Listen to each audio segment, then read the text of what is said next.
They kind of came out, and people get to see your weaknesses. It kind of sucks, and people love to pounce on that.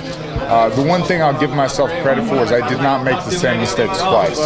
So I'll give John, that space. Like, all right, you messed up, it happened. Don't do it again. Is there, So I think you kind of give people a first pass. I do, because I've had so many mistakes in my own life. It's when they start doing it the second or third time that you got to really question somebody. It's hard being young and having money and everybody coming at you. It's hard in a good way, but it's hard. Okay, and lastly, I wanted to touch about The Ultimate Fighter. Obviously, it's been 10 years since you had the memorable fight with Stefan. I'm not going to ask about your memories. You probably talked a lot about that. But do you think the format can still be viable? Because it's been so many seasons, and UFC is trying to change it up, but nothing seems to really stick. No, well, the live season I thought would be a great answer, but that wasn't well received. I think this is the next step. I don't know how many gym wars we can have, but if you look into the ATT Black Zillions thing, it's pretty. I mean, it's a pretty interesting story. So they're going to at least get one good season out of that format, and then I think the new format is Latin America, Brazil. It's UK, Australia. It's moving it, other places. So you're doing the same thing someplace else. And final question: what are your thoughts about the alumni of The Ultimate Fighter 1 just slowly ending their careers? Josh Koscheck's contract just expired. I think Diego Sanchez is the only active fighter left from Diego Sanchez. Yeah, so we're all rooting for Do you Diego. feel old? Oh, I feel old every day. Like right now, my neck's all. But so we're all rooting for Diego. It's good to see him still going. It's amazing because I know, physically how hard it gets when you get on the wrong side of 30 in this sport, and it's just good to see him still going. Hey, Forrest, thank you very much. Hey, thank you very much. Have the best experience. All right. Okay, Forrest, I see you wearing a long sleeve, Pride long sleeve, and since Mr. Sakakibara is probably will have a comeback this year, would you agree that maybe it would be better for the sport if UFC had a legit competition like Pride used to be? No, not really. You're a company man, I assume. It's not just that. It's like I look at more the format of Major League Baseball. I'm from America, so Major League Baseball, the NFL, the NBA. Everybody has a premier league, the NFL, and that's the UFC. And then you have other leagues, feeder divisions. You have your AAA ball, etc. And that's what everybody else is. That's a good format. It's the best way to get the best talent in one ring. You remember in one octagon. You remember, you're a fan of the sport, like 2003. Oh, is it Tito? Is it Vanderlei? Is it Chuck? Is it Vanderlei? Like, it kind of sucked. You couldn't get the two best guys in the world in the same thing to fight. So. And as a retired fighter, would you consider yourself as being lucky to have a chance to fight with all the best guys, or almost the best guys almost all guys the best in the world? Yeah, obviously, very fortunate. I've always been lucky. I was at the right place at the right time. I was at a turning point for the sport. I got to be there and I got to witness. I got to see the change. I got to see it. I got to see it go from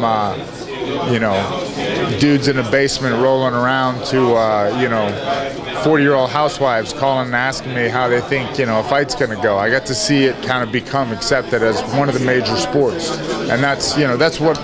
I'm a huge sports fan, and I just didn't see why people didn't appreciate the UFC more. So. Any idea why Travis Fulton you fought with? I think over 300 fights. Why did he ever didn't have a chance to fight in UFC? Any idea? Travis Fulton did fight in the UFC. He did? Oh, he did. Holy shit! Yeah, I gotcha. He did fight in the UFC. Okay.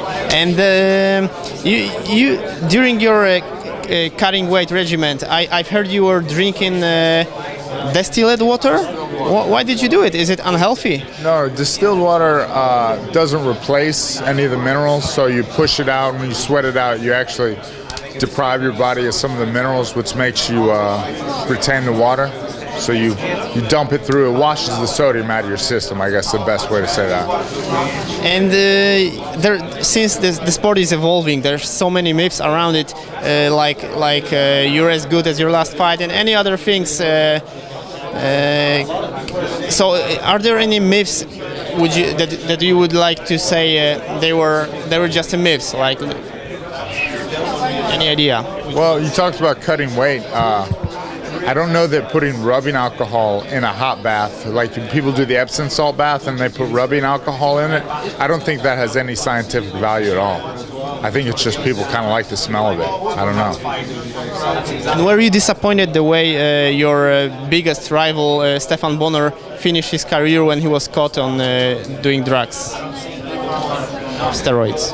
Yeah, I guess so. I mean, it sucked for him, but you know, I knew the situation. I knew that he was effectively retired and trying to do some pro wrestling, and he got the call to do that fight, and he thought, what a good opportunity, you know.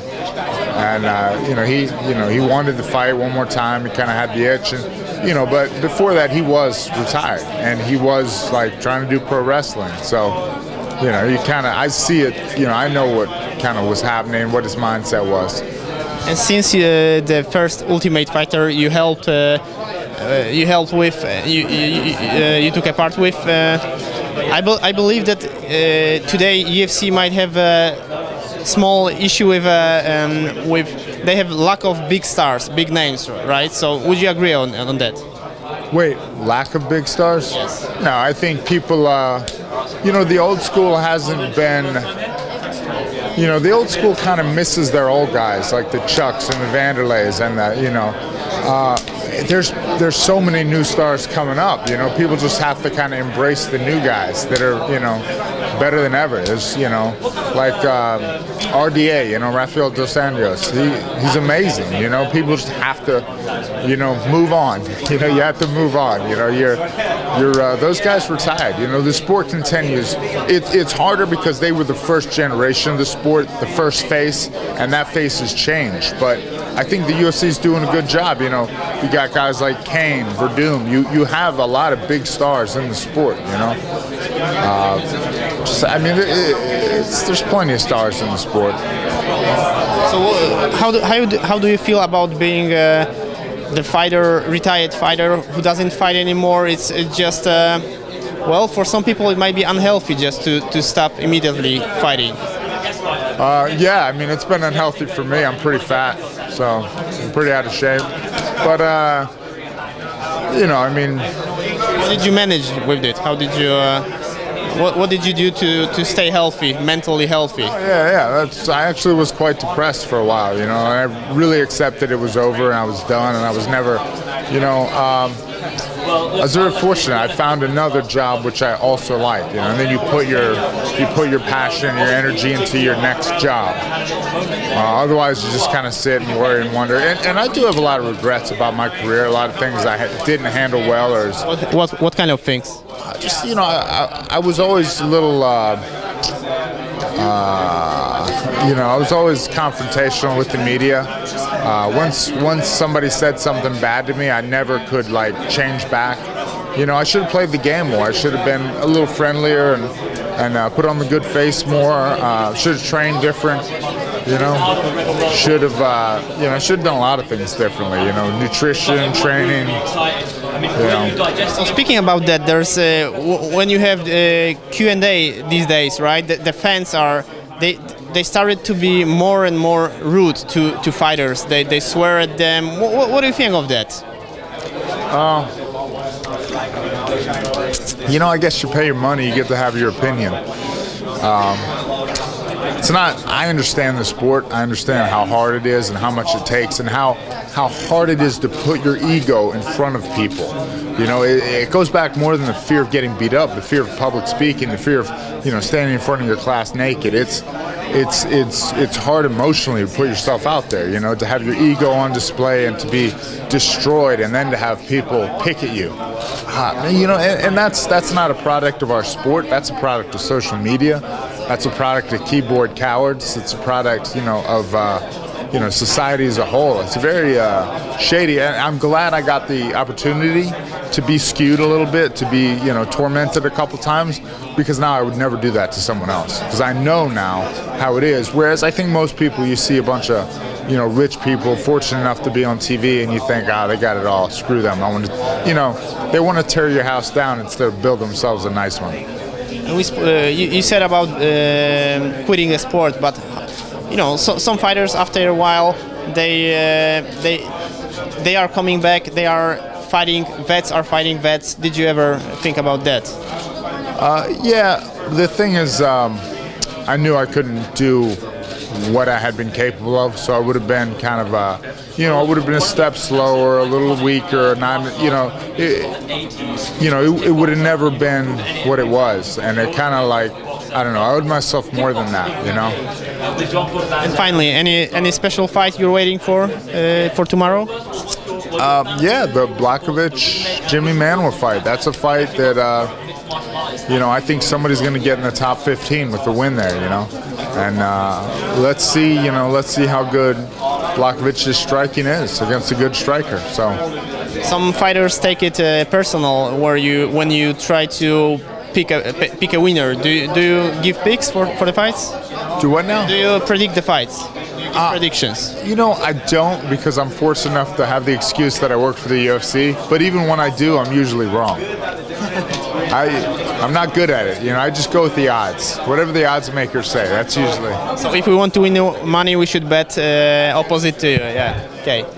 Thank you. Thank you.